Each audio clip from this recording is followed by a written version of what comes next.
서울의 심장부 YJ그룹의 마천루 꼭대기에 위치한 한유라 이사의 사무실은 고요함과 긴장감이 완벽한 균형을 이루고 있었다. 통유리 너머로 보이는 도시의 정형은 마치 거대한 회로 기판처럼 복잡하게 얽혀 있었고 그 속을 흐르는 불빛들은 끊임없이 움직이는 데이터 같았다. 한유라는 그 모든 것을 발 아래에 두고 차가운 가죽 의자에 앉아 모니터에 떠있는 수많은 데이터를 응시하고 있었다. 그녀의 칠흑 같은 머리카락은 단정하게 묶여 있었고 날카로운 턱선과 깊이를 알 수 없는 눈동자는 그녀가 YJ그룹의 단순한 상속녀가 아님을 증명하고 있었다. 그녀는 YJ그룹의 최연소 전략기획 이사이자 가장 예리한 두뇌였다. 사람들은 그녀를 얼음 공주라 불렀다. 감정을 쉽게 드러내지 않았고 언제나 이성과 논리로 무장하고 있었기 때문이다. 하지만 그 차가운 가면 아래에는 누구보다 뜨거운 정의감과 진실을 향한 갈망이 숨쉬고 있었다. 그리고 그 갈망의 중심에는 약혼자 강민혁이 있었다. 강민혁, 건설업계에 떠오르는 혜성, 수려한 외모와 매력적인 언변, 그리고 야수와 같은 사업 수완으로 단숨에 업계의 총화로 떠오른 남자. YJ그룹과 그의 회사가 진행하는 은빛지구 재개발 프로젝트는 두 그룹의 미래를 책임질 거대한 사업이었고 그들의 결혼은 그 사업을 공고히 하는 상징적인 결합이었다. 모두가 세기의 커플이라며 칭송했지만 유라는 언젠가부터 민혁의 완벽한 미소 뒤에 숨겨진 서늘한 공기를 느끼고 있었다. 그것은 아주 미세한 균열이었지만 한번 인식하고 나자 점점 더 선명하게 다가왔다. 그날도 유라는 평소처럼 프로젝트 보고서를 검토하고 있었다. 그때 그녀의 개인 비서인 박진수 과장이 조심스럽게 노크를 하고 들어왔다. 이사님 강민혁 전무님께서 잠시 들르셨습니다. 중요한 통화 중이시라 응접실에서 잠시 기다리고 계십니다. 알았어요. 곧 가보죠. 유라는 짧게 대답하고 자리에서 일어났다. 응접실로 향하는 복도를 걷는 그녀의 걸음은 언제나처럼 또렷하고 망설임이 없었다. 하지만 응접실 문틈으로 새어나오는 민혁의 목소리를 듣는 순간 그녀는 자신도 모르게 발걸음을 멈췄다. 목소리는 평소의 부드러운 톤이 아니었다. 얼음장처럼 차갑고 칼날처럼 날카로운 무언가가 담겨 있었다. 그러니까 내 말은 그깟 포장마차 몇 개 때문에 전체 일정이 밀리는 게 말이 되냐는 거야. 김 의원한테는 얘기 다 끝냈어. 더 이상은 안 돼. 내일 당장 용역들 투입해서 깨끗하게 정리해. 앓는 소리 하는 놈들 있으면 2번 다시 장사할 생각 못하게 만들어. 잠깐의 침묵. 유라는 숨을 죽였다. 전화기 너머 상대방의 목소리는 들리지 않았지만 민혁이 내뱉는 다음 말은 그녀의 심장을 얼어붙게 만들었다. 보상 법대로 해준다고 했잖아. 법이 그렇다는데 어쩌라고. 그 늙은이 계속 버티면 재미없을 거라고 전해. 자식들 학교는 제대로 보내야지. 알아서 기는 게 현명한 거라고 친절하게 설명해줘. 협박. 그것은 명백한 협박이었다. 유라의 온몸에서 피가 차갑게 식는 것 같았다. 그녀가 알던 강민혁은 약자에게는 한없이 따뜻하고 자신의 성공은 사회에 환원해야 한다고 입버릇처럼 말하던 사람이었다. 그러나 지금 문틈으로 들려오는 목소리의 주인은 목적을 위해서라면 비열한 수단도 서슴지 않는 냉혈한이었다. 유라는 조용히 뒤돌아 자신의 사무실로 돌아왔다. 손끝이 차갑게 떨리고 있었다. 그동안 막연하게 느껴왔던 불안감의 실체가 눈앞에 드러난 순간이었다. 은빛 지구 프로젝트. 낙후된 구도심을 최첨단 주거 및 상업 복합단지로 탈바꿈시키는 거대한 계획. 그 화려한 청사진 아래에서 이런 추악한 일들이 벌어지고 있었던 것이다. 그리고 그 중심에 그녀의 약혼자 강민혁이 있었다. 그는 두 얼굴을 가진 남자였다. 그녀와 가족 그리고 세상 앞에서는 완벽한 신사였지만 자신의 야망에 방해가 되는 이들에게는 가차없는 악마였다. 유라는 통유리 앞으로 다가가 서울의 야경을 내려다보았다. 수많은 불빛들이 그녀의 눈동자 속에서 흔들렸다. 이대로 모른 척해야 할까? YJ그룹의 미래와 가족의 기대를 위해 그의 추악한 면을 외면해야 할까 하니 그녀는 그럴 수 없었다. 그녀의 아버지는 언제나 정직과 신뢰를 기업의 최고 가치로 가르쳤다. 더러운 기반 위에 세워진 성은 언젠가 무너지기 마련이다. 결심이 서자 그녀의 눈빛이 다시 차갑고 단단해졌다. 강민혁 그를 자신의 손으로 직접 확인해야 했다. 그의 가면을 벗겨내고 그 추악한 민낯을 세상에 드러내야 했다. 하지만 YJ그룹의 이사 한유라의 신분으로는 그의 깊은 곳까지 파고들 수 없었다. 그는 그녀 앞에서 절대로 본 모습을 보이지 않을 것이다. 그렇다면 그가 가장 경계하지 않을 가장 하찮게 여길 존재가 되어야 한다. 그의 목소리가 다시 귓가에 맴돌았다. 그깟 포장마차 몇 개 때문에 포장마차. 유라의 머릿속에서 번개처럼 아이디어가 스쳤다. 그래, 그것이었다. 그의 발 아래에서 그의 추악한 계획이 실행되는 바로 그 현장에서 그의 눈을 똑똑히 지켜보는 것이다. 그날 밤 유라는 누구에게도 알리지 않고 은밀하게 움직이기 시작했다. 그녀는 먼저 자신의 모든 공식 일정을 건강상의 이유로 최소화했다. 그리고는 신뢰할 수 있는 박진수 과장에게만 극비리의 임무를 부여했다. 박 과장님, 저를 좀 도와주셔야겠습니다. 이것은 제 개인적인 일이고 YJ그룹과는 무관합니다. 절대적인 비밀 유지가 필요해요. 박 과장은 YJ그룹에 입사했을 때부터 유라를 봐왔다. 그는 그녀의 능력과 인품을 누구보다 깊이 신뢰했다. 그는 유라의 비장한 표정을 보고 말없이 고개를 끄덕였다. 무엇이든 말씀만 하십시오, 이사님. 은빛지구 재개발 현장 근처에 아주 눈에 띄지 않는 작은 공간이 필요해요.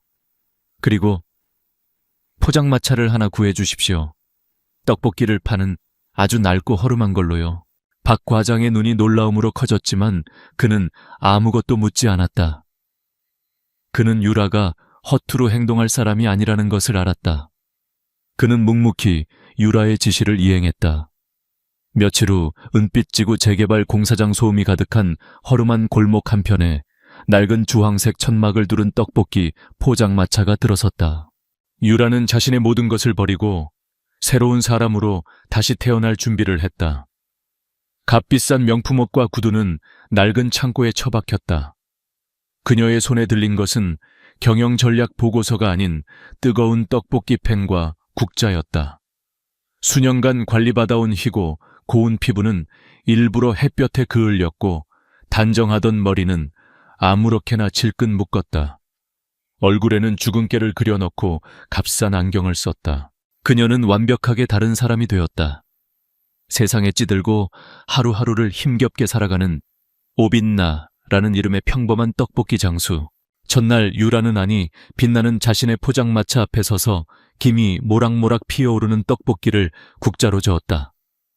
매캐한 연기와 공사장의 소음 행인들의 무심한 시선이 그녀를 감쌌다. 얼마 전까지만 해도 상상조차 할 수 없었던 풍경이었다. 하지만 이상하게도 두렵지 않았다. 오히려 심장이 뛰었다. 그녀의 시선은 길 건너편 거대한 크레인들이 쉴 새 없이 움직이는 공사 현장으로 향했다. 저곳 어딘가에 강민혁이 있을 것이다. 자신의 거대한 성을 쌓기 위해 무고한 사람들의 터전을 짓밟고 있는 남자. 강민혁, 당신의 게임은 이제 시작됐어. 그리고 이 게임의 심판은 바로 내가 될 거야. 매콤한 떡볶이 냄새가 바람을 타고 흩어졌다. 그것은 한때 YJ그룹의 얼음공주였던 여자가 던지는 거대한 위선을 향한 선전포고였다. 그녀는 이제 가장 낮은 곳에서 가장 날카로운 눈으로 진실이 드러나는 순간을 기다릴 것이다. 포장마차에서의 첫 주는 한유라에게 육체적 정신적 한계에 대한 시험이었다. YJ그룹 이사로서의 삶은 1분 1초가 계산된 전략과 논리의 세계였다면 오빈나의 삶은 예측 불가능한 현실과의 맨몸 싸움이었다. 새벽 일찍 일어나 재료를 준비하고 무거운 가스통을 옮기고 하루 종일 뜨거운 불 앞에서 떡볶이를 젓는 일은 그녀가 단련해 온 것과는 전혀 다른 종류의 고됨이었다. 첫날 저녁 낡은 고시원 방으로 돌아온 그녀는 온몸이 쑤시는 고통에 신음했다. 손가락은 자잘한 화상으로 얼룩졌고 등과 어깨는 돌덩이처럼 굳어 있었다. 하지만 그녀를 더 힘들게 한 것은 육체의 고통이 아니었다. 그것은 익명성이라는 이름의 무관심, 그리고 가난이라는 낙인이었다. 사람들은 그녀의 얼굴을 보지 않았다. 그들은 그저 떡볶이를 파는 아줌마를 볼 뿐이었다. 때로는 반말을 섞어 가격을 흥정했고, 때로는 길바닥에 침을 뱉으며 지나갔다. 한때 수많은 사람들의 존경과 선망의 대상이었던 그녀는 이제 이름 없는 행인 일이 되었다. 그 서늘한 소외감은 그녀의 결심을 몇 번이고 흔들었다. 내가 지금 여기서 뭘 하고 있는 거지? 그러나 밤이 깊어지고 창밖으로 보이는 공사장의 희미한 불빛을 볼 때마다 그녀는 마음을 다잡았다. 저 거대한 위선의 성이 세워지는 것을 막기 위해서라면 이 정도의 고통은 아무것도 아니었다. 그녀는 오히려 이 경험을 통해 자신이 얼마나 세상과 단절된 삶을 살아왔는지 깨닫고 있었다. 책상 위 보고서의 숫자들 뒤에 숨겨진 사람들의 땀과 눈물을 그녀는 이제야 피부로 느끼고 있었다. 시간이 흐르면서 빛나는 점차 거리의 일부가 되어갔다. 그녀의 떡볶이는 처음에는 서툴렀지만 YJ그룹의 신제품 개발팀을 이끌던 그녀의 분석적인 두뇌는 여기서도 힘을 발휘했다. 그녀는 손님들의 반응을 살피고 주변 상인들에게 조언을 구하며 미세하게 맛을 조절해 나갔다. 매운맛, 단맛, 감칠맛의 황금 비율. 곧 그녀의 포장마차는 맛은 제법인 집으로 입소문이 나기 시작했고 단골도 하나둘 생겨났다. 그녀의 가장 첫 번째 단골이자 정보원은 바로 옆에서 작은 채소 좌판을 운영하는 박 할머니였다. 꼬장꼬장한 인상과 달리 마음이 따뜻했던 할머니는 묵묵히 일하는 젊은 빛나를 기특하게 여겼다. 세대 허리 좀 펴고 해. 그러다 골병 들어. 어느 날 오후 할머니는 자신이 파는 시원한 오이 하나를 건네며 말했다. 빛나는 꾸벅 감사 인사를 하고 오이를 한 입 베어 물었다. 아삭한 식감과 함께 시원함이 온몸에 퍼졌다. 감사합니다 할머니, 정말 맛있네요. 맛은 무슨, 저놈의 공사장 먼지 때문에 목이 칼칼해서 먹는 거지. 할머니는 혀를 차며 공사장을 노려보았다. 그녀의 눈에는 깊은 원망이 서려 있었다. 저놈의 은빛 지구인지 나발인지 때문에 동네가 다 망가졌어. 아침부터 밤까지 쿵쾅거려서 잠도 제대로 못 자고 먼지는 또 얼마나 날리는지. 채소들도 금방 시들시들해져 버린다니까. 빛나는 조용히 할머니의 이야기에 귀를 기울였다. 이것이 그녀가 듣고 싶었던 현장의 목소리였다. 보상금은 제대로 받으셨어요. 조심스러운 질문에 할머니는 코웃음을 쳤다. 보상 쥐꼬리만 한 돈 던져주고 나가라는 게 보상인가? 평생 여기서 장사해서 자식들 다 키웠는데 이제 와서 어디로 가라는 건지. 버티는 사람들도 꽤 있었지. 근데 저놈들이 누군가. 밤낮으로 어깨 깡패 같은 놈들을 보내서 을러대는데 백여날 장사가 있나. 이 어깨 깡패 같은 놈들. 강민혁의 전화통화에서 들었던 용역이라는 단어가 떠올랐다. 혹시 그 사람들을 본 적 있으세요? 그럼 봤지. 아주 질이 나쁜 놈들이야. 특히 그 고 부장이라는 놈. 멀끔하게 생겨서는 웃는 얼굴로 사람 속을 다 긁어놓는다니까. 좋은 말 할 때 합의서에 도장 찍으시죠, 어르신. 자식들 앞길 막기 싫으면. 이러는데 등골이 다 서늘해지더라고. 고 부장. 빛나는 그 이름을 머릿속에 깊이 새겼다. 강민혁의 손발이 되어 움직이는 첫 번째 실체였다. 그날 이후 빛나는 더욱 적극적으로 사람들에게 다가갔다. 그녀는 남은 떡볶이를 주변 상인들과 나누어 먹으며 그들의 이야기에 귀를 기울였다. 국수 가게를 하던 젊은 부부는 권리금 한 푼 받지 못하고 쫓겨날 위기에 처해 있었고, 작은 슈퍼를 운영하던 아저씨는 용역들의 행패로 가게, 유리창이 깨지는 일도 겪었다고 했다. 그들의 이야기 속에는 공통적으로 공포와 분노, 그리고 체념이 뒤섞여 있었다. 그리고 그 모든 원망의 화살은 단 한 사람, 이 프로젝트의 총책임자인 강민혁을 향해 있었다. 그러던 어느 날 오후 거리 전체가 순간적으로 얼어붙는 듯한 긴장감이 흘렀다. 번쩍이는 검은색 세단 여러 대가 공사장 입구에 멈춰 섰고 차에서 내린 사람들은 바로 강민혁과 그의 수행단이었다.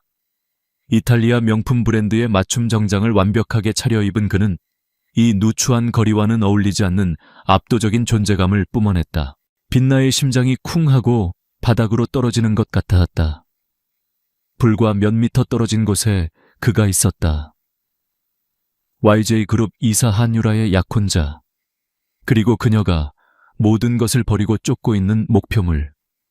그녀는 본능적으로 몸을 낮추고 모자를 더 깊이 눌렀었다. 얼굴에 흐르는 식은 땀을 닦을 겨를도 없었다. 만약 그가 자신을 알아본다면 모든 것이 끝장이었다. 강민혁은 공사장 현장 소장의 브리핑을 들으며 주변을 둘러보았다. 그의 미간에는 짜증과 혐오감이 역력했다. 여긴 아직도 정리가 안 된 겁니까? 이렇게 지저분해서야 프로젝트 이미지가 뭐가 되겠어요. 저 포장마차들은 당장 치우라고 하세요. 도시 미관을 해치는 쓰레기들이나 마찬가지잖소. 그의 차가운 목소리가 바람을 타고 빛나의 귀에 박혔다. 쓰레기들. 그는 지금 이 거리에서 평생을 살아온 사람들을, 하루하루를 필사적으로 버텨내는 이웃들을 쓰레기라고 불렀다. 빛나는 입술을 깨물었다. 분노가 머리끝까지 치밀었지만 지금은 감정을 드러낼 때가 아니었다. 강민혁의 시선이 그녀의 포장마차 쪽으로 향하는 순간 빛나는 심장이 멎는 것 같았다. 그녀는 재빨리 행동했다. 일부러 떡볶이 소스가 담긴 그릇을 바닥에 엎지른 것이다. 아이고. 그녀는 과장되게 소리를 지르며 바닥에 주저앉아 허둥지둥 소스를 닦는 척했다. 최대한 몸을 웅크리고 얼굴을 가렸다. 그녀의 그런 허둥대는 모습은 강민혁의 신경을 더욱 거슬리게 했다. 그는 경멸 어린 표정으로 힐끗 쳐다보더니 더 이상 관심을 두지 않고 고개를 돌렸다. 빨리 처리하세요. 그 말을 남기고 그는 수행원들과 함께 공사장 안으로 사라졌다. 그가 완전히 시야에서 사라지고 나서야 빛나는 멈췄던 숨을 몰아쉬었다. 온몸의 긴장이 풀리면서 다리가 후들거렸다. 살아남았다. 하지만 심장은 분노와 몸열감으로 격렬하게 뛰고 있었다. 그의 눈에 비친 자신은, 그리고 이곳의 사람들은 그저 치워버려야 할 장애물 더러운 쓰레기에 불과했다. 그녀가 한때 사랑했던 남자의 진짜 모습이 이토록 추악했다는 사실에 가슴이 시렸다. 그날 저녁 가게를 정리하고 있을 때 박 할머니가 다가왔다. 할머니의 얼굴에는 걱정이 가득했다. 세댁 괜찮아? 아까 그놈들 때문에 놀랐지? 네, 괜찮아요 할머니. 저놈이 바로 이 공사 책임자라는 강민혁이야. 아주 독한 놈이지. 저놈 눈밖에 나면 끝장이야. 조심해야 해. 빛나는 고개를 끄덕였다. 그리고 무언가 결심한 듯 할머니에게 물었다. 할머니 아까 말씀하신 그 고 부장이라는 사람, 혹시 또 보신 적 있으세요? 그 사람이 주로 언제쯤 나타나는지 알 수 있을까요? 할머니는 의아한 표정으로 빛나를 바라보았다. 그놈은 왜? 그냥 미리 알아두고 조심하려고요. 밉보이면 안 되잖아요. 그럴듯한 변명에 할머니는 고개를 끄덕였다. 글쎄다. 주로 밤늦게 사람들 없을 때 슬그머니 나타나서 아직 버티고 있는 가게들을 찾아다니는 것 같더라고. 며칠 전에도 저쪽 김씨네 국밥집에 찾아가서 한바탕 소란을 피웠다지. 밤늦게 버티고 있는 가게들을 찾아다닌다. 결정적인 정보였다. 빛나는 할머니에게 몇 번이고 감사 인사를 했다. 그날 밤 고시원 방으로 돌아온 빛나는 낡은 수첩을 꺼냈다. 이것은 그녀가 오빛나가 된 이후로 비밀리에 작성해온 기록이었다. 그녀는 떨리는 손으로 오늘 얻은 정보를 기록했다. 강민혁, 현장 방문, 상인들을 쓰레기라 칭함, 극도의 혐오감과 경멸, 용역 책임자 고 부장, 주로 야간의 활동, 미주 상가 압박 담당. 한 줄 한 줄 써 내려갈수록 분노는 차가운 결심으로 바뀌어갔다. 강민혁, 당신이 짓밟은 사람들의 목소리가 이제 나를 통해 울려 퍼질 것이다. 당신이 하찮게 여겼던 그 쓰레기들이 당신의 성을 무너뜨릴 바위가 될 것이다. 빛나는 수첩을 덮고 창밖을 보았다. 거대한 크레인이 달빛 아래서 괴물처럼 서 있었다. 싸움은 이제 막 시작되었을 뿐이었다. 그리고 그녀는 더 이상 혼자가 아니었다. 거리의 속삭임들이 그녀에게 힘과 정보를 주기 시작했다. 첫 번째 단서는 확보되었다. 이제 다음 목표는 고 부장이었다. 고 부장. 한유라의 머릿속은 그 이름으로 가득 찼다. 강민혁이라는 거대한 빙산의 일각, 그의 추악한 계획을 실행하는 첫 번째 연결고리. 그를 파악하는 것이 모든 것의 시작이 될 터였다.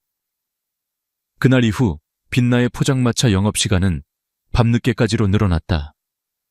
밤샘 작업하는 인부들을 위해 야식을 파는 것이라는 그럴듯한 핑계를 댔지만 그녀의 진짜 목적은 어둠 속에서 움직이는 고 부장의 동선을 파악하는 것이었다.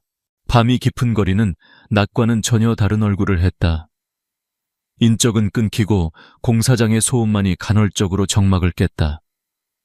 가로등 불빛 아래 길게 늘어선 그녀 자신의 그림자를 보며 유라는 종종 외로움과 싸워야 했다. 하지만 그녀의 눈은 언제나 매처럼 날카롭게 골목 곳곳을 훑었다. 며칠간의 잠복은 헛되지 않았다. 그녀는 마침내 고 부장의 활동 패턴을 파악했다. 그는 일주일에 2-3번 자정이 넘은 시간에 나타나 아직 떠나지 않은 상점들을 찾아다녔다. 그리고 마침내 기회가 왔다.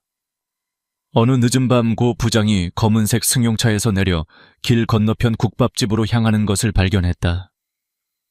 빛나는 심호흡을 하고 미리 준비해둔 소형 녹음기를 켰다. 그리고는 국밥 한 그릇을 포장하는 손님인 척 국밥집으로 천천히 다가갔다. 가게 문틈으로 그의 목소리가 새어나왔다. 사장님, 아직도 제 말이 우습게 들리십니까?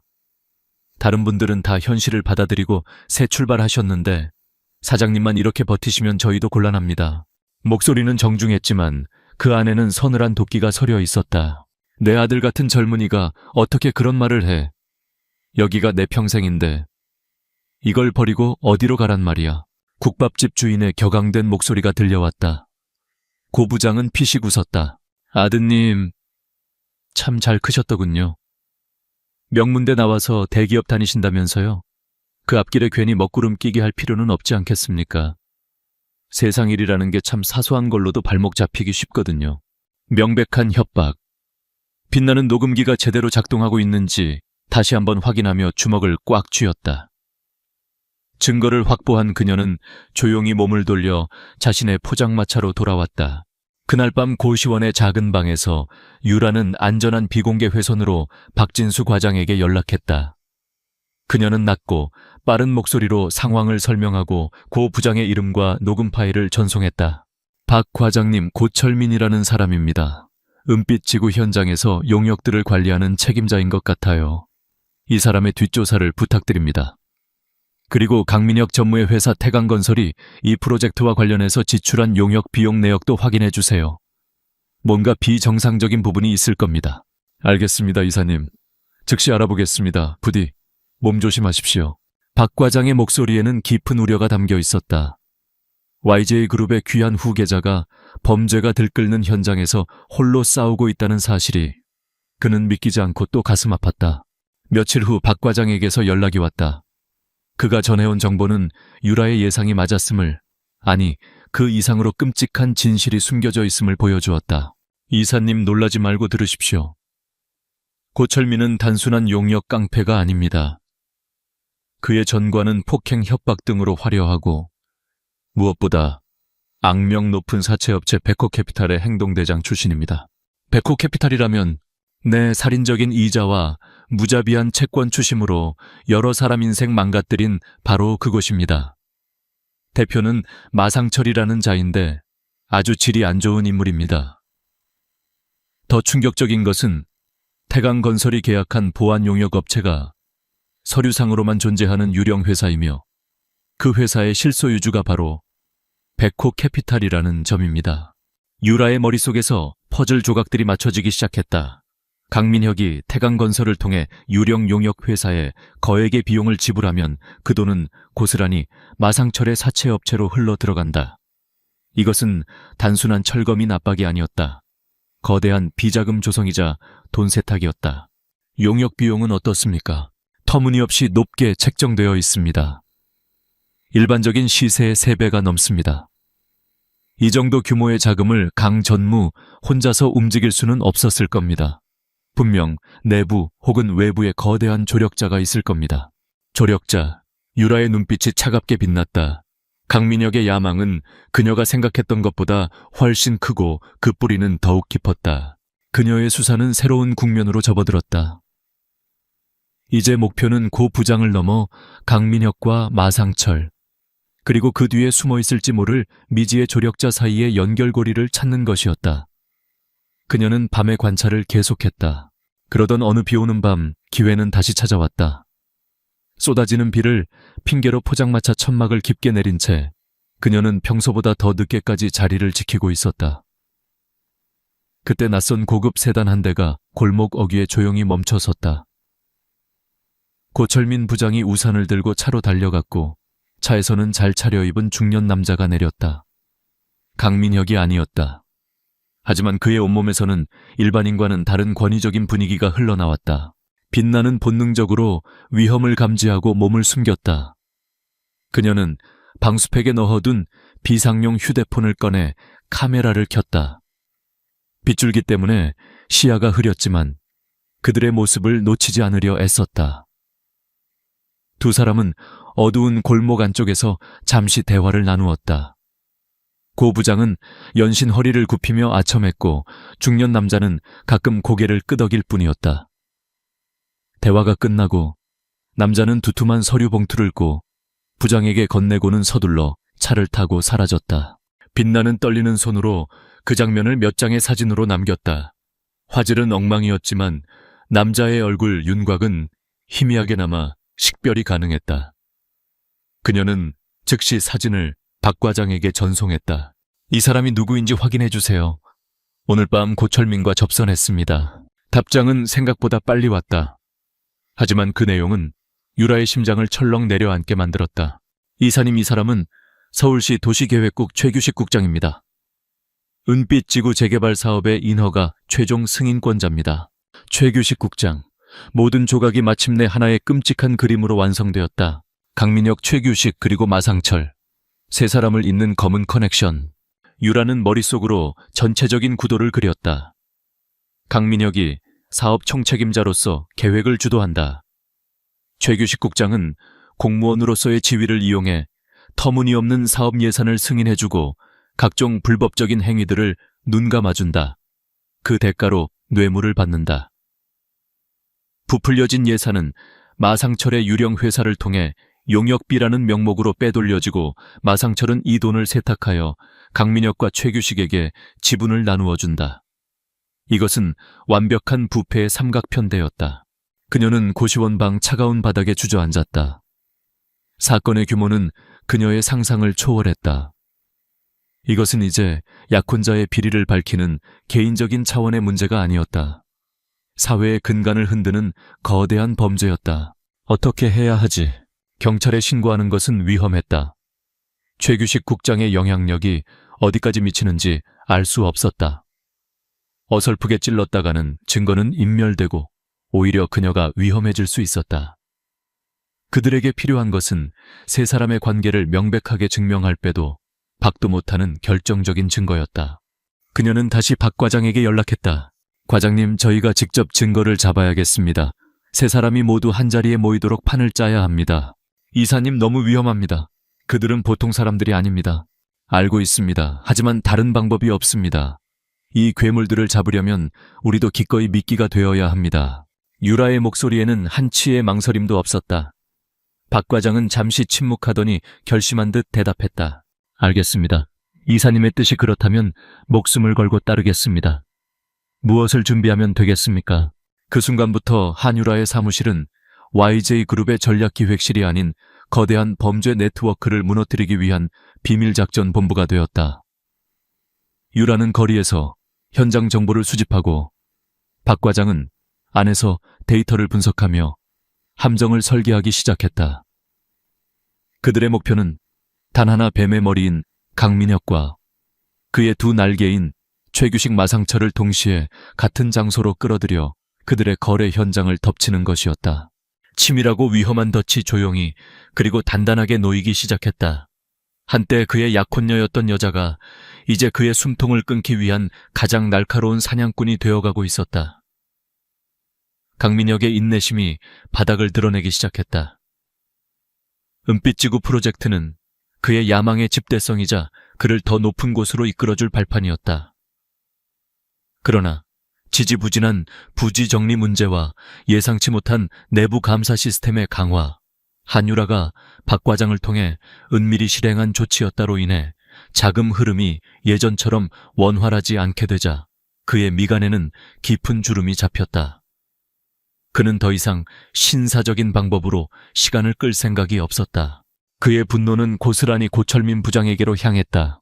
고 부장, 당신 지금 나랑 장난해. 아직도 그 거지 같은 포장마차들이 눈에 거슬리잖아. 내가 언제까지 기다려줘야 하는 건데. 강민혁의 서늘한 질책에 고철민은 굽신거리며 식은땀을 흘렸다. 죄송합니다, 전무님. 거의 다 정리됐는데 유독 몇몇 늙은이들이랑 젊은 계집 하나가 악착같이 버티고 있습니다. 곧이 언제야. 당장 쓸어버려. 무슨 수를 써서라도 내 눈앞에서 치워버리란 말이야. 멍청하게 말로만 설득하지 말고 몸으로 좀 보여줘. 그깟 쓰레기들 때문에 사업 전체가 흔들리는 꼴난 더는 못 봐. 강민혁의 살기 어린 명령은 고철민과 그의 수하들에게 행동의 자유를 부여했다. 그날 이후 은빛지구 재개발 현장 주변의 공기는 급격히 험악해졌다. 용역 깡패들은 더 이상 밤에만 움직이지 않았다. 그들은 대낮에도 거리를 어슬렁거리며 노골적으로 상인들을 위협했다. 물건을 발로 걷어차고 손님들에게 시비를 걸며 영업을 방해하는 일이 잦아졌다. 공포에 질린 상인 몇몇은 결국 눈물을 머금고 짐을 쌌다. 그리고 마침내 그들의 칼날은 오빛나의 포장마차를 향했다. 그날 오후 빛나는 평소처럼 떡볶이를 만들고 있었다. 박 할머니는 옆에서 시든 채소를 다듬고 있었다. 그때 그림자 세 개가 그들 위로 어른거렸다. 고철민의 부하들이었다. 그들은 불량한 미소를 지으며 포장마차를 둘러쌌다. 아줌마 장사 잘 되네. 돈 많이 벌었으면 이제 그만 떠날 때도 되지 않았어. 그중 우두머리로 보이는 자가 비아냥거리며 말했다. 빛나는 고개를 들지 않은 채 차분하게 대꾸했다. 손님 아니면 비켜주세요. 장사 방해됩니다. 그녀의 담담한 태도에 남자의 얼굴이 일그러졌다. 이게 어디서 말대꾸야. 야, 이 동네 물 흐리는 게 누군데. 너 같은 것들 때문에 우리가 얼마나 피곤한지 알아. 남자가 손에 들고 있던 어묵꼬치 하나를 빼앗아 바닥에 내동댕이 쳤다. 옆에 있던 박 할머니가 격분해서 소리쳤다. 이놈들아, 먹는 거 가지고 장난치는 거 아니야. 너희들 무서운 줄 모르고. 아, 할망구는 빠져 괜히 꼈다가 다치지 말고. 깡패 하나가 할머니를 거칠게 밀쳤다. 할머니는 비틀거리며 뒤로 넘어질 뻔했다. 그 순간 빛나의 눈빛이 얼음장처럼 차가워졌다. 그녀는 들고 있던 뜨거운 국자를 깡패의 눈앞에 바짝 들이댔다. 김이 무럭무럭 나는 국자 끝에서 매운 떡볶이 국물이 뚝뚝 떨어졌다. 어르신 몸에 손대지 마. 그녀의 목소리는 낮고 조용했지만 그 안에 담긴 살기는 깡패들을 순간적으로 얼어붙게 만들었다. 한낱 포장마차 아줌마에게서 나올 것이라고는 상상할 수 없는 기세였다. 깡패는 주춤거리며 뒤로 물러섰다. 뭐야, 이 미친 여자가. 다시 한번 내 앞에서 내 이웃에게 함부로 굴면 이 국물이 내 놈들 눈에 들어갈 줄 알아. 법 너희들이 말하는 법대로라면 이건 명백한 폭행이자 업무 방해죄야. 당장 꺼져. 빛나는 한치의 물러섬도 없이 그들을 노려보았다. 그녀의 눈빛에서 평범한 사람이 아닌 무언가 다른 존재의 편린을 느낀 깡패들은 서로 눈치를 보다가 결국 욕설을 내뱉으며 물러났다. 두고 봐, 이년아. 그들이 사라지고 나서야 빛나는 참았던 숨을 몰아쉬었다. 다리가 후들거렸지만 쓰러질 뻔한 박 할머니를 부축하는 것을 잊지 않았다. 할머니 괜찮으세요? 다친 데 없으세요? 나는 괜찮아. 아이고 새댁. 무섭지도 않아. 저놈들 보통 깡패들이 아닌데. 할머니는 놀란 가슴을 쓸어내리며 걱정스럽게 말했다. 빛나는 희미하게 웃었다. 무섭죠. 하지만 무섭다고 가만히 있으면 저들은 우리를 더 얕볼 거예요. 그날의 일은 순식간에 동네에 퍼졌다. 떡볶이집 젊은 새댁이 깡패들을 혼자서 물리쳤다는 소문은 공포에 질려있던 다른 상인들에게 작은 용기를 주었다. 하지만 유라는 알고 있었다. 이것은 시작에 불과하다는 것을. 강민혁이 포기하지 않는 한 압박은 더욱 거세질 것이다. 설상가상으로 한유라로서의 삶 역시 그녀의 목을 조여오기 시작했다. 며칠 후 저녁 그녀는 오랜만에 한유라로 돌아와 YJ그룹 본사 사무실에서 밀린 서류를 검토하고 있었다. 그때 강민혁이 예고 없이 그녀의 사무실을 찾아왔다. 최고급 와인과 꽃다발을 든 그는 아무것도 모르는 사람처럼 부드럽게 미소 지었다. 유라야, 요즘 얼굴 보기 너무 힘드네. 몸은 좀 괜찮아. 그의 위선적인 목소리를 듣는 순간 유라는 속에서 역겨움이 치밀어 오르는 것을 느꼈다. 며칠 전 자신의 분신과도 같은 오빈나에게 쓰레기라며 경멸을 퍼붓던 남자. 그가 지금 눈앞에서 세상 가장 다정한 연인인 척 연기하고 있었다. 그냥 좀 피곤해서요. 신경 쓸 일도 많고. 유라는 간신히 표정을 관리하며 대답했다. 강민혁은 그녀의 책상으로 다가와 자연스럽게 어깨를 감쌌다. 그의 손길이 닿는 순간 유라는 온몸에 소름이 돋는 것을 느끼며 자신도 모르게 몸을 살짝 뺐다. 그 미세한 움직임을 놓치지 않은 민혁의 눈에 순간적으로 서늘한 빛이 스쳤지만 그는 곧 다시 미소를 지었다. 무슨 걱정이 있어 나한테 말해봐. 이제 곧 부부가 될 사이인데 우리가 함께 해결하지 못할 일은 없어. 그는 능숙하게 와인을 따르며 말을 이었다. 참, 우리 결혼식 날짜 말이야. 더 이상 미룰 수는 없을 것 같아. 우리 어머니도 성하시고 그룹 차원에서도 두 회사의 결합을 공식화하는 게 시급해. 다음 달쯤으로 확정하는 게 어떨까. 올 것이 오고야 말았다. 유라는 심장이 철렁 내려앉는 것을 느꼈다. 너무 갑작스러워요. 아직 준비할 것도 많은데. 준비는 전문가들에게 맡기면 돼. 당신은 그냥 세상에서 가장 아름다운 신부가 되기만 하면 되는 거야. 그는 유라의 턱을 부드럽게 들어 올리며 그녀의 눈을 마주했다. 그의 눈동자 속에는 욕망과 소유욕이 번들거리고 있었다. 그는 한유라라는 여자 자체를 사랑하는 것이 아니었다. YJ그룹의 후계자라는 그녀의 배경, 그리고 그녀를 통해 얻게 될 더 큰 권력을 사랑하는 것이었다. 왜 그래, 유라야? 혹시 무슨 문제라도 있는 거야? 요즘 당신 나를 피하는 것 같아. 그의 목소리가 조금 낮아졌다. 의심의 씨앗이 싹트기 시작한 것이다. 유라는 위기감을 느꼈다. 여기서 더 그를 밀어내면 그의 의심은 확신으로 변할 것이다. 그녀의 모든 계획이 수포로 돌아갈 수도 있었다. 유라는 어쩔 수 없이 거진 미소를 지었다. 아니에요, 그럴 리가요. 그냥 큰일을 앞두고 조금 예민해져서 그래요. 당신 말대로 해요. 날짜는 당신이 정하세요. 그녀의 순종적인 대답에 강민혁은 만족스러운 미소를 지으며 그녀의 입술에 가볍게 키스했다. 유라는 입술을 깨물며 그 순간을 견뎌냈다. 그의 입술이 닿은 자리가 불에 댄 것처럼 느껴졌다. 그가 돌아가고 난 후 유라는 화장실로 달려가 거칠게 입술을 닦아냈다.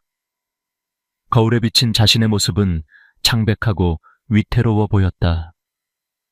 두 개의 삶, 두 개의 가면, 그 무게가 그녀를 짓누르고 있었다. 거리에서는 오빈나로서 깡패들과 맞서 싸워야 했고, 이곳에서는 한유라로서 혐오스러운 약혼자의 위선을 견뎌내야 했다. 그녀는 더 이상 시간이 없음을 직감했다. 강민혁의 의심이 커지기 전에, 그의 압박으로 거리의 사람들이 더 큰 상처를 입기 전에 모든 것을 끝내야만 했다. 그녀가 설계한 더치의 완성도를 높여야 할 때였다. 사무실로 돌아온 유라는 다시 한번 박 과장에게 연락했다. 그녀의 목소리는 그 어느 때보다 단호했다. 과장님, 계획을 앞당겨야겠습니다. 더 이상 지체할 시간이 없습니다. 판을 벌일 결정적인 미끼를 던질 때가 됐습니다. 압박은 그녀를 약하게 만드는 것이 아니라 오히려 더 강하고 날카롭게 만들고 있었다. 이제 남은 것은 마지막 한 수를 던지는 것뿐이었다. 한유라와 박진수 과장이 설계한 더치의 핵심은 심리적 압박이었다. 뱀을 굴에서 나오게 하려면 굴 안에 불을 지펴야 했다. 그들의 불씨는 교묘하게 조작된 정보였다. 박 과장은 YJ그룹 내부 감사팀에 있는 자신의 오랜 동료를 통해 은빛 지구 프로젝트에 대한 특별 내부 감사가 곧 착수될 것이라는 소문을 흘렸다. 그리고 익명의 제보자인 척 최규식 국장에게 결정적인 미끼를 던졌다. 은빛 지구 프로젝트 관련 비리 정황 포착, 태강건설 현장 사무소에 관련 증거 자료 보관 중, 곧 감사팀의 현장 조사가 있을 예정. 이 짧은 메시지는 최규식 국장을 공포에 떨게 하기에 충분했다. 그는 자신의 모든 것을 걸고 이 범죄에 가담했다.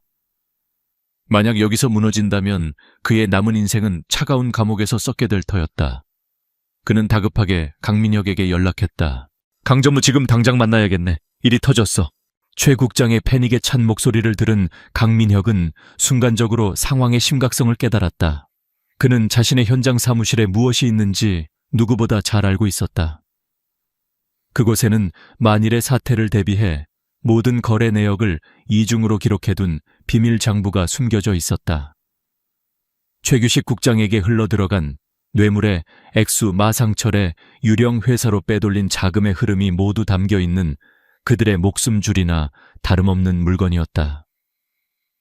그것이 감사팀의 손에 들어가는 날에는 모든 것이 끝장이었다. 진정하십시오, 국장님. 제가 처리하겠습니다. 오늘 밤 모든 흔적을 깨끗하게 지우겠습니다. 강민혁은 최 국장을 안심시켰지만 그의 등줄기에도 식은땀이 흘렀다. 그는 즉시 고철민에게 연락했다. 오늘 밤 현장 사무실로 와. 처리해야 할 물건이 있다. 주변 경계 철저히 하고 아무도 접근하지 못하게 막아. 이 모든 대화는 유라가 박 과장의 도움을 받아 강민혁의 사무실에 몰래 설치해둔 초소형 도청 장치를 통해 그녀의 귀로 생생하게 전달되고 있었다. 드디어 그들이 움직이기 시작했다. 그리고 그들의 목표는 바로 비밀 장부. 유라가 그토록 찾아 헤매던 결정적인 증거였다. 오늘 밤이 결전의 날이야. 유라는 직감했다. 강민혁이 그 장부를 파기하기 전에 자신이 먼저 그것을 손에 넣어야만 했다. 그것은 자살 행위에 가까운 위험한 도박이었다. 하지만 그녀에게는 다른 선택지가 없었다. 그날 밤 마치 유라의 계획을 돕기라도 하듯 하늘에서는 거센 비바람이 몰아치기 시작했다. 천둥이 울리고 굵은 빗줄기가 세상을 집어삼킬 듯이 쏟아졌다. 이것은 완벽한 위장이었다. 빛나는 검은색 작업복으로 갈아입고 얼굴에는 검댕을 묻혔다. 그녀는 더 이상 떡볶이 장수 오빈나도 YJ그룹의 이사 한유라도 아니었다. 그녀는 오직 진실을 훔치기 위해 어둠 속으로 뛰어드는 하나의 그림자일 뿐이었다. 현장 사무소는 공사장 가장 안쪽에 위치한 조립식 컨테이너 건물이었다. 비바람이 몰아치는 밤 경비는 평소보다 삼엄했다. 고철민의 부하들이 곳곳에서 서성이고 있었다. 하지만 유라는 이미 몇 주간의 관찰을 통해 그들의 동선과 경비의 허점을 모두 파악하고 있었다. 그녀는 고양이처럼 소리 없이 움직여 감시 카메라의 사각지대이자 경비가 소홀한 건물 뒤편으로 접근했다. 사무실 뒤편에는 작은 창문이 하나 있었다. 박 과장이 미리 보내준 건물 설계도에 따르면 그 창문은 유일하게 경보장치가 연결되지 않은 곳이었다. 문제는 자물쇠였다. 유라는 주머니에서 박 과장이 특수 제작해준 만능 와이어 픽 세트를 꺼냈다. 그룹 보안 시스템을 설계하며 익혔던 지식과 며칠간 유튜브 영상을 보며 연습한 손기술이 시험대에 오르는 순간이었다. 빗소리와 바람소리가 그녀의 긴장된 숨소리를 감춰주었다. 차가운 금속을 상대로 한 사투. 몇 번의 실패 끝에 마침내 찰칵 하는 작은 소리와 함께 자물쇠가 풀렸다. 유라는 조심스럽게 창문을 열고 안으로 미끄러져 들어갔다. 사무실 내부는 칠흑같이 어두웠다. 그녀는 작은 펜라이트를 입에 물고 강민혁의 집무실로 향했다. 그의 책장, 소파 및 그녀는 사전에 예측했던 장소들을 샅샅이 뒤졌지만 장부는 보이지 않았다. 어디에 숨긴 거지? 초조함에 심장이 타들어갈 때쯤 그녀의 시선이 벽에 걸린 거대한 은빛 지구 프로젝트 조감도 액자에 닿았다. 무언가 위화감이 느껴졌다. 그녀는 조심스럽게 액자를 벽에서 들어 올렸다. 그러자 액자 뒤편으로 숨겨진 벽걸이형 금고가 모습을 드러냈다. 찾았다. 문제는 비밀번호였다. 4자리의 숫자. 유라는 숨을 고르고 강민혁의 모든 것을 떠올렸다.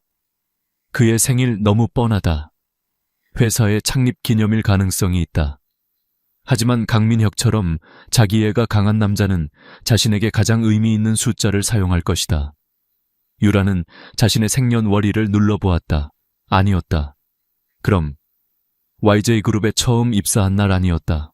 그때 그녀의 뇌리를 스치는 숫자가 있었다. 강민혁이 태강건설을 설립하고 처음으로 수주했던 작은 공사의 계약일. 그는 술에 취하면 종종 그날을 자신이 왕국의 초석을 놓은 날이라며 자랑하곤 했다. 유라는 떨리는 손으로 그 네 자리 숫자를 눌렀다. 비비빅! 전자음과 함께 녹색 불이 들어오고 금고문이 스르륵 열렸다. 그 안에는 여러 개의 서류 뭉치와 함께 검은색 가죽 커버로 된 두툼한 장부가 들어있었다.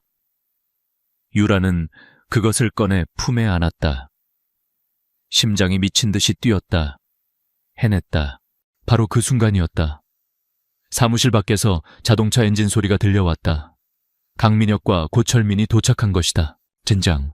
유라는 욕설을 내뱉으며 금고문을 닫고 액자를 원위치시켰다. 하지만 그녀가 들어왔던 창문으로 다시 나갈 시간은 없었다. 그들의 발소리가 점점 가까워지고 있었다. 그녀는 재빨리 주변을 둘러보다가 강민혁의 거대한 책상 아래에 깊숙한 공간으로 몸을 숨겼다. 철컥! 사무실 문이 열리고 강민혁과 고철민이 들어왔다. 전무님, 정말 여기에 그게 있습니까? 이렇게 허술한 곳에. 가장 허술한 곳이 가장 안전한 법이야. 어서 불이나 켜.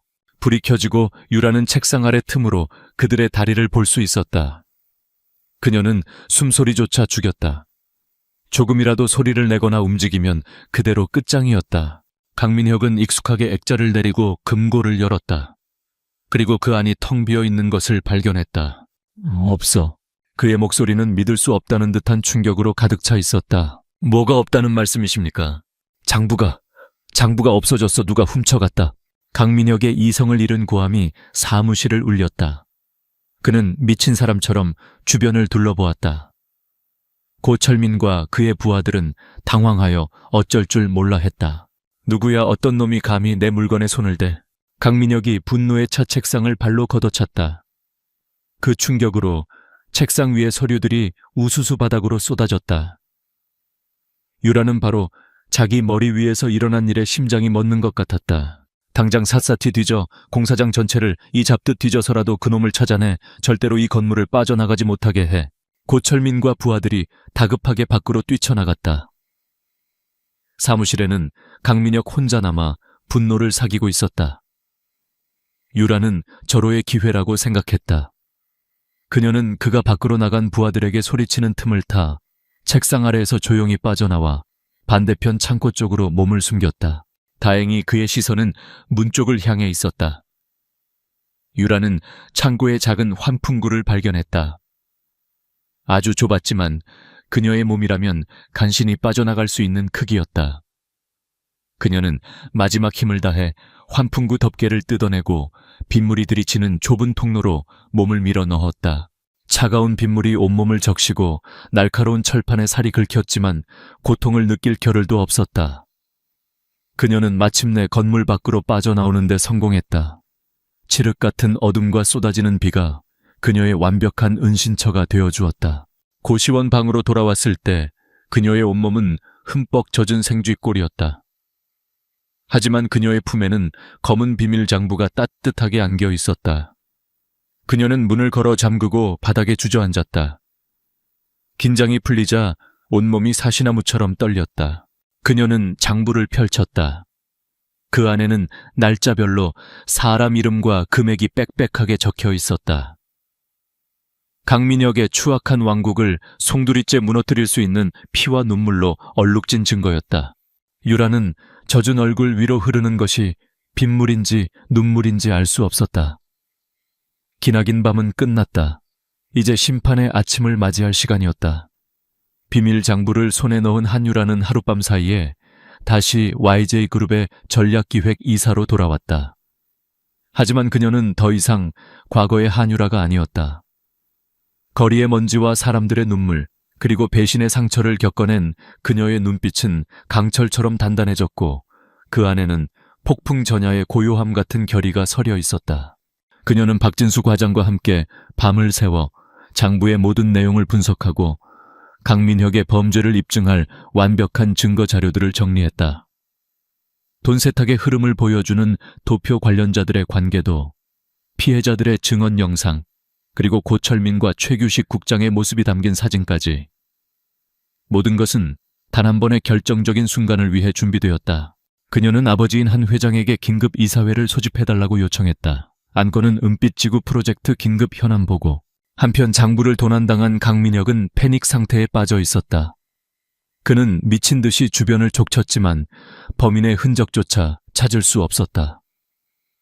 범인이 누구인지 그 목적이 무엇인지 알 수 없는 상황에서 그는 극도의 불안감에 시달렸다. 하지만 그는 이대로 무너질 수 없었다. 그는 범인이 증거를 가지고 바로 나타나지 않는 것을 보고 협박을 통해 돈을 뜯어내려는 단순 절도범일 것이라고 애써 스스로를 위안했다. 그는 YJ그룹 이사회가 예정대로 열린다는 소식을 듣고 이것이 마지막 기회라고 생각했다. 이사회에서 다음 단계의 사업 승인과 자금 지원을 받아내기만 한다면 어떻게든 상황을 수습하고 방역할 수 있을 것이라 믿었다. 그의 오만함이 마지막 발악을 준비하고 있었다. 결전의 날 아침, YJ그룹 최고층에 위치한 이사회 회의실에는 묵직한 긴장감이 감돌았다. 한 회장을 비롯한 주요 임원들이 모두 착석했고 강민혁은 태강건설의 대표 자격으로 참석했다. 그는 밤새 준비한 완벽한 프레젠테이션 자료를 들고 애써 태연한 표정을 지어 보였다. 한유라의 자리는 비어 있었다. 건강상의 이유로 불참한다는 비서실의 연락에 그는 속으로 안도했다. 지금 그녀가 없는 것이 차라리 나았다. 회의가 시작되고 강민혁은 그의 모든 연기력을 동원해 화려한 프레젠테이션을 시작했다. 그는 각종 데이터와 그래픽을 동원해 프로젝트가 얼마나 순조롭게 진행되고 있는지를 설명했다. 그는 미래의 청사진을 제시하며 이사들을 현혹했고 그의 자신감 넘치는 태도와 논리적인 설명에 회의실의 분위기는 점차 긍정적으로 바뀌어갔다. 한 회장마저 만족스러운 듯 고개를 끄덕였다. 강민혁은 승리를 예감했다. 이상으로 보고를 마치겠습니다. 이 위대한 프로젝트를 성공적으로 완수할 수 있도록 YJ그룹의 전폭적인 지지를 부탁드립니다. 그가 마지막 인사를 하고 이사들 사이에서 박수가 터져 나오려는 순간이었다. 잠깐만요. 회의실의 육중한 문이 열리며 얼음처럼 차가운 목소리가 울려 퍼졌다. 모든 사람의 시선이 문 쪽으로 향했다. 그곳에는 한유라가 서 있었다. 그녀는 병색이 완연한 환자가 아니었다. 날카롭게 다려진 검은색 정장 한치에 흐트러짐도 없는 자세, 그리고 모든 것을 꿰뚫어 보는 듯한 깊은 눈동자. 그녀는 마치 전장에 나서는 장군처럼 압도적인 기세를 풍기며 회의실 안으로 들어섰다. 강민혁의 얼굴에서 미소가 사라졌다. 그의 심장이 세차게 뛰기 시작했다. 불길한 예감이 그의 온몸을 휘감았다. 유라는 아버지를 향해 가볍게 고개를 숙여 예를 표한 뒤 회의 테이블의 가장 상석 강민혁의 바로 맞은편에 섰다. 늦어서 죄송합니다, 회장님. 그리고 이사님 여러분. 하지만 다음 단계의 사업 승인을 결정하시기 전에 반드시 짚고 넘어가야 할 몇 가지 누락된 보고 사항이 있습니다. 그녀는 박 과장에게 눈짓했고 회의실의 대형 스크린 화면이 바뀌었다.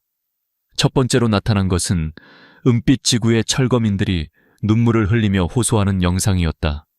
그들의 초라한 집과 강민혁이 쓰레기라고 칭했던 포장마차들의 사진이 이어졌다. 이것이 강민혁 전무가 말하는 순조로운 진행의 진짜 모습입니다. 강민혁의 얼굴이 굳어졌다. 저건 일부 불만 세력의 악의적인 주장일 뿐입니다. 유라는 그의 변명에 아랑곳하지 않고 다음 자료를 띄웠다. 고철민이 국밥집 주인을 협박하는 녹음 파일이 회의실 전체에 울려 퍼졌다. 자식들 앞길 맞기 싫으면 좋은 말 할 때 도장 찍으시죠, 어르신. 이사들 사이에서 경악의 술렁임이 터져나왔다. 유라의 공격은 멈추지 않았다. 스크린에는 태강건설과 유령용역회사 그리고 백호캐피탈 사이의 복잡한 자금 흐름이 한눈에 보이는 도표가 나타났다. 강전무는 프로젝트 비용을 터무니없이 부풀려 유령 회사로 빼돌렸고 그 돈은 사채업자를 통해 세탁되었습니다. 이것은 명백한 횡령 및 배임입니다. 거짓말이야. 저건 조작된 거야. 한유라, 네가 지금 무슨 짓을 하는 건지 알아. 강민혁이 자리에서 벌떡 일어나 소리쳤다. 하지만 유라는 흔들리지 않았다. 그녀는 다음 사진을 보여주었다. 비오는 밤 어두운 골목에서 고철민과 최규식 국장이 만나 봉투를 주고받는 사진이었다. 그리고 그 검은 돈의 일부는 사업의 인허가를 책임지는 서울시 고위 공무원에게 뇌물로 상납되었습니다. 한 회장의 얼굴이 분노로 굳어졌다. 그는 자신의 딸이 그리고 YJ그룹의 이름이 이토록 추악한 범죄에 연루되었다는 사실에 치를 떨었다. 강민혁은 이제 거의 이성을 잃었다. 그는 마지막 발악을 했다. 증거 있어 그깟 사진 몇 장이랑 꾸며낸 이야기로 날 모함하는 거야. 증거를 대보란 말이야. 그의 절규에 유라는 기다렸다는 듯이 품 안에서 검은색 가죽 장부를 꺼내 테이블 위에 올렸다. 증거를 원하셨습니까, 강민혁 씨? 그녀는 더 이상 그를 전무님이라 부르지 않았다. 이것은 당신의 현장 사무실 비밀 금고에서 가져온 것입니다. 당신의 모든 범죄 행각이 당신의 손으로 직접 기록된 비밀 장부입니다. 그 장부를 보는 순간 강민혁의 세상은 무너져 내렸다. 그의 얼굴에서 핏기가 완전히 가시고 공포와 절망으로 일그러졌다. 장부를 훔쳐간 범인이 바로 한유라였다는 사실, 그리고 자신이 스스로 판 무덤에 빠졌다는 것을 깨달았다. 안 돼, 안 돼. 그는 짐승처럼 울부짖으며 장부를 향해 달려들었다. 하지만 그가 장부에 손을 대기도 전에 한 회장의 지시를 받은 보안 요원들이 그의 양팔을 제압했다. 이건 완화 유라야, 내가 잘못했어. 제발 한 번만. 그의 비굴한 애원이 회의실을 울리는 순간 회의실 문이 다시 한번 열렸다. 이번에 들어온 사람들은 이사들이나 보안 요원이 아니었다. 그들은 검찰 배지를 단 수사관들이었다. 박 과장이 유라의 신호에 맞춰 모든 증거 자료를 검찰에 넘겼고 검찰은 즉시 체포영장을 발부받아 출동한 것이었다. 수사관 한 명이 강민혁에게 다가가 차가운 목소리로 말했다. 강민혁 씨, 특정 경제범죄 가중처벌 등에 관한 법률 위반 횡령 및 뇌물 공여 혐의로 긴급 체포합니다. 당신은 변호사를 선임할 수 있으며 미란다 원칙이 낭독되는 동안 강민혁은 모든 것을 포기한 사람처럼 힘없이 주저앉았다. 그의 화려했던 제국은 불과 몇 분 만에 잿더미로 변해버렸다. 그는 수사관들에게 끌려나가며 마지막으로 유라를 돌아보았다. 그녀는 그를 아무런 표정 없이 하지만 그 무엇보다도 단호한 눈빛으로 내려다보고 있었다. 그 눈빛은 말하고 있었다. 이것이 당신의 죄에 대한 대가라고. 소란이 모두 끝나고 회의실에는 침묵만이 남았다. 유라는 조용히 아버지에게 다가가 고개를 숙였다. 심려를 끼쳐드려 죄송합니다, 아버지. 한 회장은 복잡한 감정이 뒤섞인 눈으로 오랫동안 딸을 바라보았다. 그리고는 그녀의 어깨를 힘주어 잡으며 말했다. 잘했다, 내 딸. YJ그룹의 진짜 주인은 바로 너다. 그것은 그녀가 그토지로 기다려왔던 최고의 인정이었다. 그녀는 마침내 자신의 손으로 정의를 실현하고 그룹을 지켜낸 것이다. 강민혁의 몰락은 한 개인의 추락으로 끝나지 않았다. 그것은 한국 사회를 떠들썩하게 만든 거대한 부패 스캔들의 서막이었다. 한유라가 검찰에 넘긴 비밀 장부는 판도라의 상자였다. 강민혁의 구속을 시작으로 최규식 국장과 사채업자 마상철 역시 곧바로 체포되었다. 언론은 연일 은빛지구 게이트에 대한 대서특필을 쏟아냈고 정관계와 재계를 잇는 추악한 커넥션이 낱낱이 파헤쳐졌다.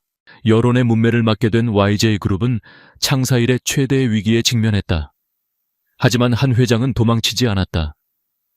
그는 공식 기자회견을 열어 모든 의혹을 인정하고 국민 앞에 머리 숙여 사죄했다. 그리고 이 모든 사태를 해결하고 그룹을 쇄신할 총괄 책임자로 자신의 딸인 한유라 이사를 지목했다. 한유라의 첫 번째 행보는 은빛지구 프로젝트의 전면 중단 및 재검토였다. 그녀는 곧바로 그룹 내에 상생협력위원회라는 특별 기구를 설치하고 스스로 위원장을 맡았다. 위원회의 첫 번째 임무는 프로젝트로 인해 피해를 본 모든 주민과 상인들에게 정당하고 투명한 보상을 제공하는 것이었다. 며칠 후 한유라는 박진수 과장과 소수의 직원들만 대동한 채 자신이 오빛나로 살았던 그 거리로 다시 찾아갔다. 그녀는 더 이상 허름한 작업복 차림이 아니었다. 단정하지만 위압적이지 않은 정장을 입은 그녀의 등장은 아직 거리를 떠나지 못했던 사람들의 시선을 집중시켰다. 사람들은 YJ그룹에 높은 사람이 나타나자 경계심을 드러냈다. 그때 박 할머니가 좌판 뒤에서 나타나 그녀의 앞을 막아섰다. 여긴 또 못하러 왔어. 우리 같은 늙은이들한테서 뺏어갈 게 더 남았나. 할머니는 며칠 전 깡패들로부터 자신을 지켜주었던 그러나 갑자기 사라져버린 떡볶이집 새댁 빛나를 떠올리며 퉁명스럽게 말했다. 유라는 그런 할머니를 향해 따뜻하고 슬픈 미소를 지으며 천천히 고개를 숙였다. 할머니 저예요, 빛나요. 그녀의 목소리, 분명 YJ그룹 이사의 목소리였지만 그 안에는 떡볶이 국자를 들고 자신을 지켜주던 그 당찬 새댁의 음색이 남아있었다. 박 할머니의 눈이 크게 뜨였다. 그녀는 유라의 얼굴을 찬찬히 뜯어보았다. 검댕과 주근깨 값싼 안경 뒤에 가려져 있던 진짜 얼굴. 아니, 네가 정말 빛나라고. 죄송해요, 할머니. 모든 것을 말씀드리지 못해서 여러분의 억울함을 풀기 위해서는 어쩔 수 없는 선택이었어요. 그녀의 진심 어린 사과에 주변에서 지켜보던 사람들의 경계심이 천천히 허물어지기 시작했다. 유라는 그들에게 다가가 한 명 한 명의 손을 잡았다. 그녀는 더 이상 책상 위 보고서의 숫자로 그들을 보는 것이 아니었다. 그녀는 그들의 얼굴과 이름, 그리고 그들의 아픔을 모두 기억하고 있었다. YJ그룹을 대표해서 그리고 제 개인의 잘못에 대해 진심으로 사과드립니다. 저희는 모든 보상 절차를 원점에서 다시 시작하겠습니다. 여러분이 잃어버린 삶의 터전에 대한 합당한 대우를 받으실 수 있도록 제가 모든 책임을 지겠습니다. 그녀의 약속은 빈말이 아니었다. 상생협력위원회는 피해 주민들의 의견을 100% 반영하여 국내 최고 수준의 보상안을 마련했다. 강압적인 철거 대신 충분한 이주 기간과 안정적인 정착 지원금이 제공되었다. 원주민들이 재개발 후에도 상권을 이어갈 수 있도록 하는 상가, 우선 분양권 같은 혁신적인 대안도 제시되었다. YJ그룹의 진정성 있는 행보에 비난 여론은 점차 지지와 격려로 바뀌어갔다. 몇 달 후 거리는 새로운 희망으로 활기를 띠기 시작했다. 한유라는 YJ그룹의 가장 신뢰받는 리더로 자리매김했다. 그녀는 더 이상 얼음공주가 아니었다. 가장 낮은 곳의 목소리에 귀 기울일 줄 아는 차가운 머리와 뜨거운 가슴을 가진 진정한 경영인이었다. 어느 주말 오후 유라는 홀로 차를 몰아 이제는 텅 비어버린 그 거리로 향했다.